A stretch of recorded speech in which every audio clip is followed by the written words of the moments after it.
Bom dia, moçada! Tudo bem com vocês? Aqui quem vos fala é o professor Eugênio Bastos, canal Geogênio, democratizando o ensino da geografia. Moçada, vamos fortalecer o canal, se inscreva no canal, dê aquele like, compartilhe o vídeo e ajude o professor Eugênio Bastos a democratizar o ensino da geografia. Moçada, inicialmente quero desejar a vocês um feliz ano novo. Essa aula está sendo gravada no dia 1º de janeiro de 2026. Que Deus possa proteger cada um de vocês e, logicamente, garantir a toda a sua família muita paz, saúde e prosperidade.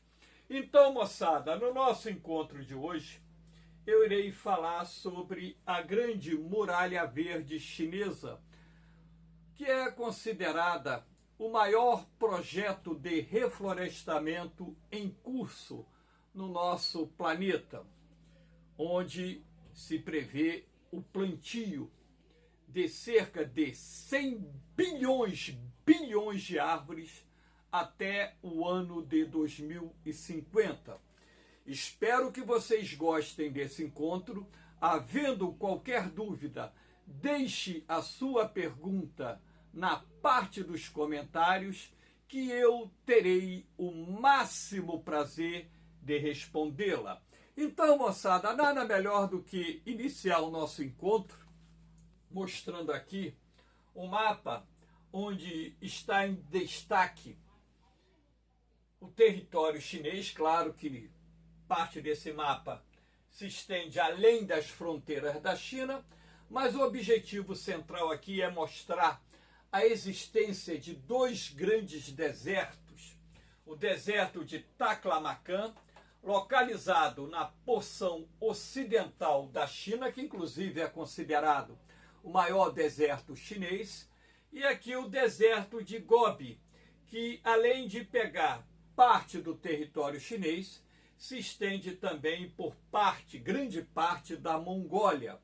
Então, esses dois grandes desertos em expansão geraram grandes preocupações para as autoridades chinesas anos atrás, razão pela qual foi criado em 1978, já no transcurso das reformas econômicas chinesas, esse grande projeto de reflorestamento, que tem como finalidade central, principal, conter os avanços dos desertos de Taklamakan e Gobi.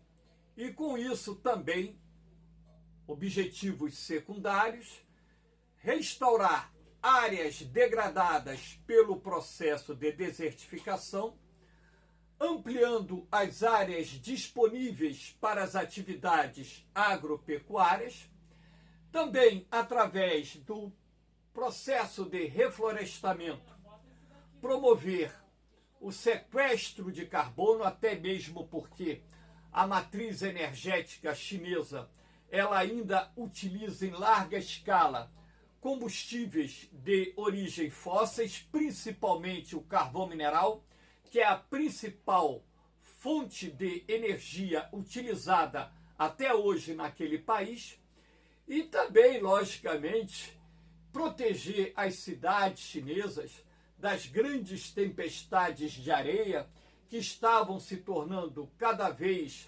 mais violentas, trazendo consequências inclusive para a saúde das pessoas, e, logicamente, restaurar ecossistemas degradados a partir desse grande projeto de reflorestamento que está em andamento nesse país. Espero que vocês gostem desse encontro e, portanto, vamos que vamos. Aqui nós temos, a questão da desertificação na China. Então, a expansão acelerada. Os desertos de Gobi e Taklamakan avançavam uma taxa estimada de 1.000 milhas quadradas, aproximadamente 2.600 quilômetros quadrados por ano, consumindo terras agrícolas valiosas e pastagens. Então, o que acontecia? A partir do momento que esses desertos avançavam e consumiam terras que eram destinadas à agricultura e à pecuária, a população rural que habitava essas áreas em processo de desertificação acabava migrando, não tinha mais como permanecer em função da perda da capacidade do solo garantir os meios de subsistência, venha a ser através da agricultura ou através da pecuária extensiva. Atividade humana predatória. Desde a década de 1950, o crescimento populacional e a industrialização levaram ao desmatamento massivo e a limpeza de terras selvagens para infraestrutura e agricultura.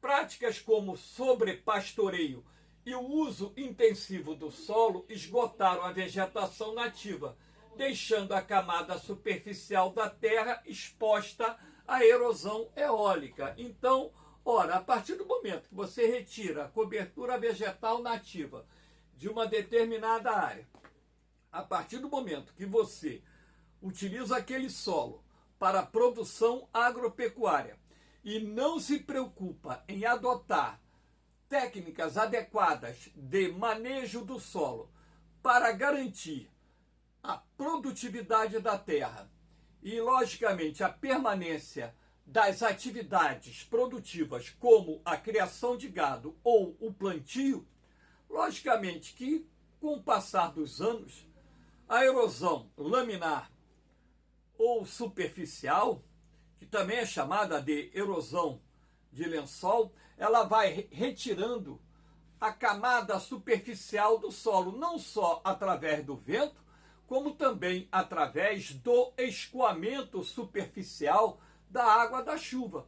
E com o passar dos anos, não só a perda da camada mais fértil do solo pelo processo de erosão, assim como, consequentemente, a formação de ravinas, que são pequenos sulcos no solo, e vossorocas, que são grandes fendas que se abrem no solo, geram um processo de degradação progressivo que vai, ano a ano, ampliando a quantidade de terras degradadas que se tornam impróprias para a produção agropecuária. Essas terras poderiam voltar a produzir, sim, desde que você aplique o capital, a tecnologia, para a recuperação e adote ali as práticas de regeneração do solo, como, por exemplo, uma agricultura regenerativa, e por aí vai.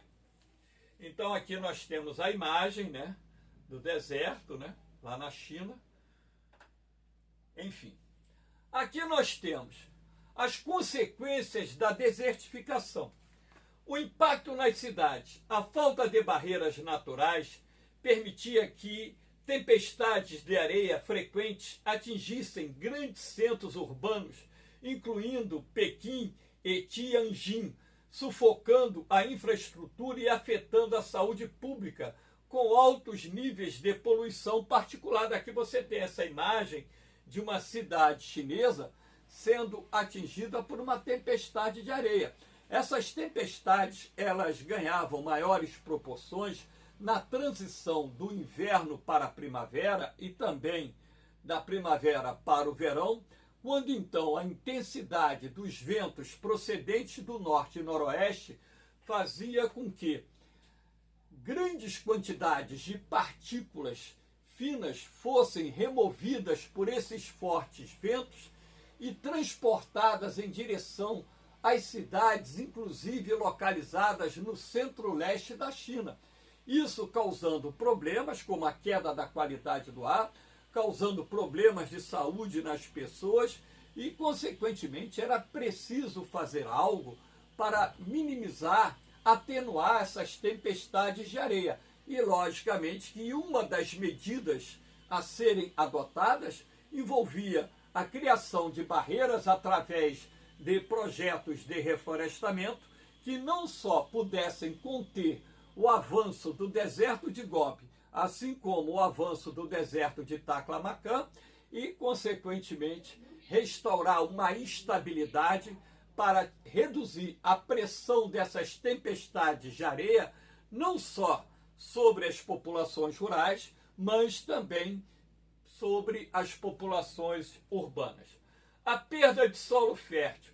Estima-se que anualmente cerca de 2.000 quilômetros quadrados de solo fértil, topsoil, eram perdidos para a erosão antes das intervenções de reflorestamento em larga escala.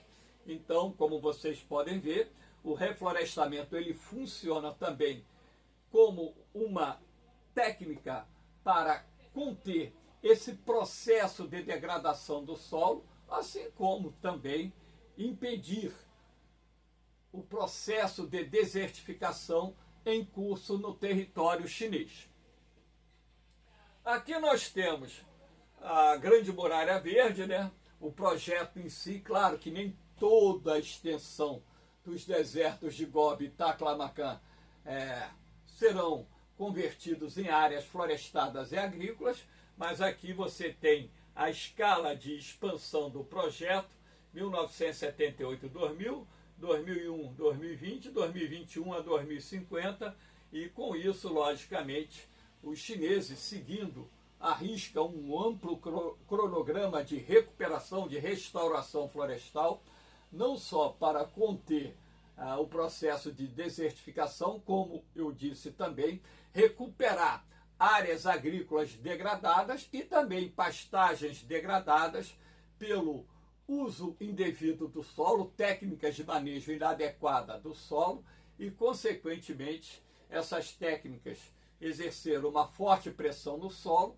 e contribuíram em muito para o seu processo de degradação. Aqui nós temos o que é a Grande Muralha Verde da China. A Grande Muralha Verde da China, formalmente conhecida como o Programa Florestal do Cinturão de Proteção dos Três Nortes, é o maior projeto de reflorestamento e controle de desertificação do mundo. Esse programa foi lançado em 1978, ou seja, 48 anos atrás, e com conclusão prevista para 2050. O projeto visa criar uma barreira vegetal de 4.500 quilômetros de extensão para conter o avanço dos desertos de Gobi e Taklamakan sobre o norte do país. A extensão e impacto. O projeto já resultou no plantio de mais de 60 bilhões de árvores. Olha o número, hein? Em 2025, um marco histórico foi atingido com o cerco completo do deserto de Taklamakan por uma barreira de 3.000 quilômetros de florestas plantadas. Claro que a China consegue fazer isso, porque a China é hoje um dos países mais ricos do mundo e, consequentemente, possui uma disponibilidade de capitais muito grande, que também podem ser e estão sendo utilizados para esse grande programa de reflorestamento que está em andamento naquele país. Aqui nós temos, de um lado, o deserto, não sei se é o de Taklamakan ou Gobi, e aqui do lado, a área já recuperada, regenerada, e, consequentemente, na medida em que novas árvores vão sendo plantadas, repare que entre as árvores tem as áreas de cultivo, e aqui você pode também ter as áreas de pastagem entre as árvores, e com isso você vai recuperando áreas degradadas pelo processo de desertificação, o mau uso do solo pelas práticas agropecuárias, reconvertendo através de ações regenerativas e, com isso, ampliando a área disponível não só para a agricultura, como também para a pecuária, que são fundamentais, uma vez que a China detém a segunda maior população absoluta do mundo, com mais de 1 bilhão e 400 milhões de habitantes, e precisa ter uma agricultura muito forte para reduzir a sua dependência em relação à necessidade de importar alimentos de outros países, como faz, por exemplo, em relação ao Brasil. Aqui nós temos os três nortes da China. Os três nortes, entre aspas, né, refere-se às três vastas macro-regiões geográficas no norte da China, que são o foco do maior projeto de reflorestamento do mundo. O Programa Florestal do Cinturão de Abrigo dos Três Nortes, popularmente conhecido como a Grande Muralha Verde. As regiões que compõem os Três Nortes são, primeiro, o Noroeste, incluindo áreas como Xinjiang e Gansu, onde se localizam os desertos críticos como Taklamakan, aqui o número 1. Norte Central, abrangendo as planícies e áreas próximas a Pequim, que sofrem com tempestades de areia vindas do deserto de Gobi, essa região aqui. E Nordeste, regiões como Heilongjiang e Mongólia Interior, historicamente afetadas pela erosão do solo e degradação de pastagens, toda essa região 3 aqui, né? Pega aqui a Mongólia Interior, que é essa parte aqui, né? Essa parte aqui é a Mongólia Interior, essa parte aqui é o Nordeste da China, que também compõe uma área de extensão desse grande projeto de reflorestamento que está em curso lá na China. A técnica do tabuleiro de xadrez chinês, eu achei muito interessante essa técnica, na medida em que, quando eu vi a foto pela primeira vez, até então eu não sabia mais ou menos qual era a função dessa técnica para a regeneração vegetal de uma área em processo de desertificação ou recuperação de uma área já com a desertificação consolidada. Eu fui pesquisar, né, qual era o objetivo central, né, da criação desses quadrados que são feitos de palhas, e hoje também se usa uma espécie de tela muito fina junto da palha, e com isso eu cheguei, através da pesquisa, a isso aqui, ó. As funções: a fixação da areia, ao enterrar metade da palha de trigo ou de arroz e deixar outra metade exposta, cria-se uma barreira física que aumenta a rugosidade da superfície e isso reduz a velocidade do vento próximo ao solo, impedindo que a areia se desloque e soterre as mudas. Muito interessante, muito funcional. E funciona muito bem mesmo. Uma proteção com uma técnica muito simples e de fácil, né, introdução. Em determinadas áreas se utiliza o trabalho braçal para se construir esses quadradinhos aqui, e outras áreas, hoje cerca de 60% das áreas que estão passando por processo de reflorestamento, estão utilizando máquinas específicas que abrem as valas e facilitam muito a construção desses quadrados, o chamado tabuleiro de xadrez, uma técnica muito eficiente que reduz, não vou dizer que impede totalmente, mas reduz em grande parte o deslocamento das partículas maiores de areia que estão sobre o solo. E com isso contém o avanço das dunas. Retenção de umidade. Os quadrados ajudam a captar e conservar a pouca água da chuva e do orvalho no solo, lembrando que o orvalho é o sereno, né? São aquelas microgotas de água que fazem parte do vapor que está em suspensão na atmosfera e que nas noites frias ele desce, levado pelas correntes descendentes do ar frio. Então essas microgotas de água sob forma de vapor, quando entram em contato com uma superfície fria, elas passam para o estado líquido e com isso ajudam a umedecer o solo, bastante interessante. Criando um microclima favorável para o crescimento de gramíneas e arbustos, que irão contribuir muito para a fixação do solo. A base para a vegetação. Eles funcionam como uma âncora temporária assim que a duna para de se mover. Plantas resistentes à seca podem ser plantadas dentro dos quadrados. Com o tempo, as raízes dessas plantas assumem o papel de fixar o solo permanentemente, e com isso interrompe quase que totalmente o processo de remoção de partículas do solo por causa do vento ou em função da intensidade do vento.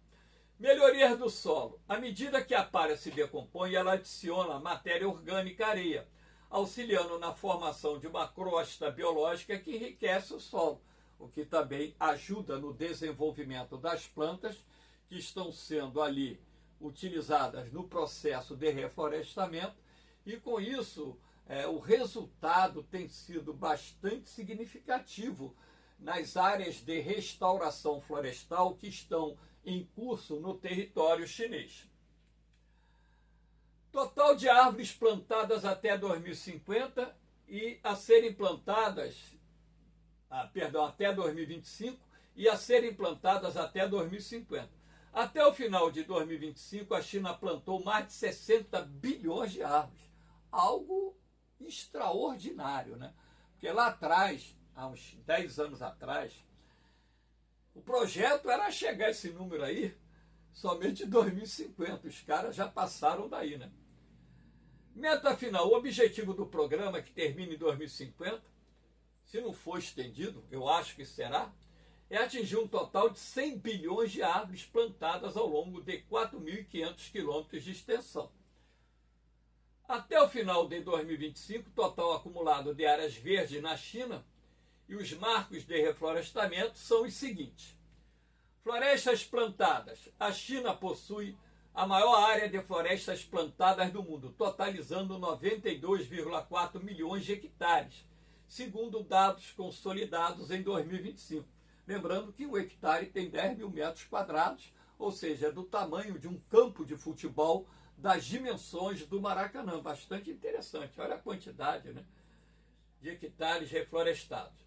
Área florestal total. O país alcançou uma área florestal total de 283,7 milhões de hectares, o que elevou a taxa de cobertura florestal para mais de 25% do território nacional. Uma expansão significativa. E essa ideia é chegar a mais de 30%, a faixa de 33% a 35% do território chinês é coberto por florestas, não só nativas, como aquelas plantadas pelos chineses. Os impactos no clima, a redistribuição das chuvas, aumento localizado, a expansão das florestas aumentou a evapotranspiração, liberação de umidade pelas plantas, o que gerou um aumento direto nas chuvas em regiões específicas, como o Planalto Tibetano. É bom lembrar que florestas, isso é dito aqui no Brasil, né, abertamente pelos ambientalistas como eu, floresta é fábrica de chuva. Então, se você tem uma floresta, você, consequentemente, tem o processo de evapotranspiração. Se você amplia a área de um determinado país coberta por uma floresta, consequentemente, você aumenta a área que está sendo exposta a esse processo de evapotranspiração, que vai aumentar os padrões de umidade do ar. Agora, tem um detalhe, né? Os ventos deslocam essa umidade, então, através dos chamados rios voadores, ou através dos ventos, essa umidade é transportada para outras áreas, alterando os padrões pluviométricos, como já se verificou lá na China, no Planalto Tibetano. Transporte de umidade. Como os ventos podem carregar essa umidade por milhares de quilômetros, o reflorestamento em uma área pode aumentar a precipitação em regiões vizinhas ou distantes, dependentes das correntes atmosféricas, os chamados rios voadores. Efeito na monção. A vegetação alterou a forma como o país interage com as monções, influenciando o clima em escala continental e criando um laboratório ambiental para restaurar ecossistemas. Lembrando que monções são ventos periódicos que durante a estação mais quente ou os meses mais quentes sopram do oceano para o continente, o sul-sudeste da Ásia, transportando umidade e sendo responsável por chuvas torrenciais durante alguns meses do ano, variando de 5 a 7 meses, dependendo da localidade. E no inverno, esses ventos mudam de direção, passam a soprar do continente para o oceano, dando origem a uma estação mais seca. Em determinadas áreas até raramente chove. E, logicamente, que o processo de reflorestamento, por alterar o processo de evapotranspiração, ele também acaba indiretamente contribuindo para a alteração dos padrões das monções, ou seja, contribuindo também para o aumento da quantidade de chuvas em determinadas partes, não só do território chinês, como de outros países localizados no continente asiático. Aqui nós temos o sequestro de carbono anual. Então, a taxa de absorção, a taxa média de sequestro de carbono nessas áreas é de aproximadamente 146 milhões de toneladas de CO2 equivalentes anuais. Ou seja, um dos objetivos também do processo ou do projeto de restauração florestal em curso na China é melhorar a qualidade do ar, até mesmo porque nós sabemos que as plantas elas sequestram CO2 e com isso elas melhoram a qualidade do ar, ainda mais plantas novas que possuem uma maior capacidade de promover o sequestro de CO2. Lembrando que a China é um dos países mais poluídos do mundo. Ou seja, a China possui em determinadas áreas, principalmente nas províncias orientais, onde estão localizados os seus principais centros industriais, um ar muito poluído em função da matriz energética que utiliza em larga escala o carvão mineral e o petróleo. E com isso, também o reflorestamento tem por objetivo melhorar a qualidade do ar, enquanto, logicamente, a China investe em fontes de energia limpas e renováveis também para reduzir as emissões de CO2 na atmosfera. Aqui nós temos recuperação de áreas degradadas para a produção agropecuária.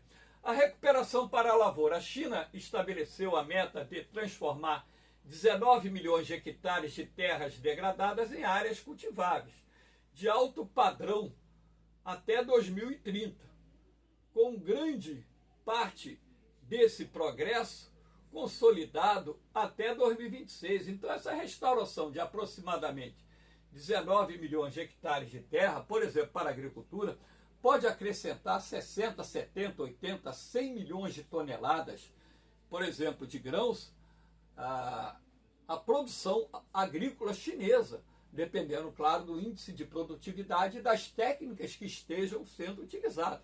Em determinadas áreas do mundo hoje, você consegue colher mais de 7 toneladas por hectare plantado.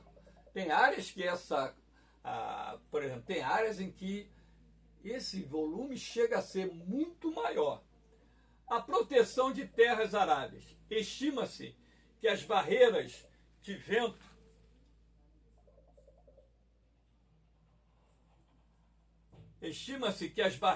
vento e florestas plantadas protejam mais de 30 milhões de hectares de campos agrícolas, que antes eram periodicamente soterrados ou erodidos por tempestades de areia. Então, aqui você tem também, né, essa questão, né, que é muito importante, né, a proteção dos campos agrícolas, áreas de pastagens com o plantio de florestas. Pastagens restauradas. Mais de 10 milhões de hectares de pradarias foram protegidos ou restaurados, sustentando a pecuária local em regiões anteriormente áridas. Então, também o objetivo de restaurar pastagem, por exemplo, na pecuária extensiva aqui no Brasil, não sei qual é o índice que se usa lá na China.